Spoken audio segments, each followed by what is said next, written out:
Sandra Birchmore was 12 years old when she joined the Stoughton Police Department's Explorer Post program in Massachusetts, a program designed to introduce young people to careers in law enforcement. Matthew Farwell was one of her instructors. He was approximately 25 years old. Robert Devine was the program's director. Over the years that followed, both men allegedly used their position, their access, and their authority over a child to groom her. Sandra later told multiple people in her life that the sexual contact had begun while she was still a teenager. A joint investigation by WBUR and the Boston Globe, published in 2021, documented her disclosures to friends and confidants over several years. In 2013, Sandra was 15 years old. She later described to others that Farwell raped her for the first time that year. 1 month after that, Farwell married someone else.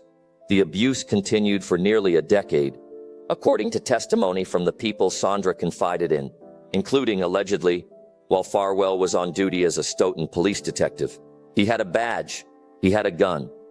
He had known Sandra Birchmore since she was a child. By late 2020, Sandra was 23 years old and working toward a career of her own. In December 2020, she learned she was pregnant. She told people she believed Matthew Farwell was the father.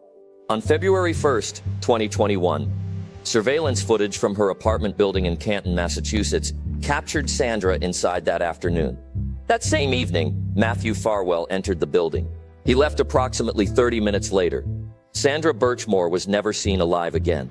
On February 4th, 2021, her colleagues contacted police after she failed to appear for work. Officers entered the apartment. Sandra was dead.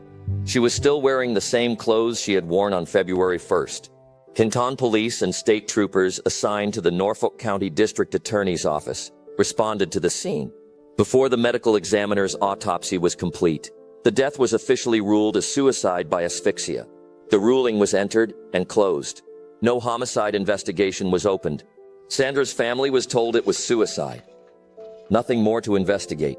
In 2022, the Norfolk County District Attorney's Office conducted a formal review of the case and declared there was no evidence of foul play. The Birchmore family rejected that conclusion. Journalists continued investigating. The FBI had already been building a case the local system declined to build. In August 2024, the FBI indicted Matthew Farwell, by then a former Stoughton police detective, on a federal murder charge under a statute specifically written to prosecute the killing of a witness or victim. The evidence described in the indictment was precise. Farwell's DNA was found on the strap used in Sandra's death, and his DNA was recovered from her underwear. The FBI concluded Sandra Birchmore had been murdered. In June 2025, additional DNA testing produced a finding that reframed the final weeks of her life. Farwell was not the father of her unborn child. Sandra had believed he was.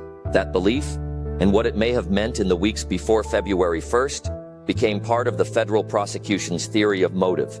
On September 19, 2025, Dateline NBC aired an episode titled The Betrayal of Sandra Birchmore, bringing the case to a national audience. On December 18, 2025, Robert Devine, the Explorer Post director who had also allegedly groomed Sandra, was formally decertified by the Massachusetts Peace Officer Standards and Training Commission. He is now permanently prohibited from serving as a law enforcement officer anywhere in the state. A wrongful death civil lawsuit is pending against Matthew Farwell, his twin brother William Farwell, and Robert Devine. Matthew Farwell's federal murder trial is scheduled for October 2026. Sandra Birchmore was 12 years old when she was introduced to the men who called themselves her mentors. The local police ruled her death a suicide before the autopsy was finished. The local district attorney reviewed the case and said there was nothing there. It took a federal investigation, years of journalism, and DNA evidence on a ligature to bring charges. Sandra Birchmore was 23 years old. The system that was supposed to protect her built the door that led to her death. Subscribe to Case Files TV, because the people who failed her wore badges, and this story cannot be buried.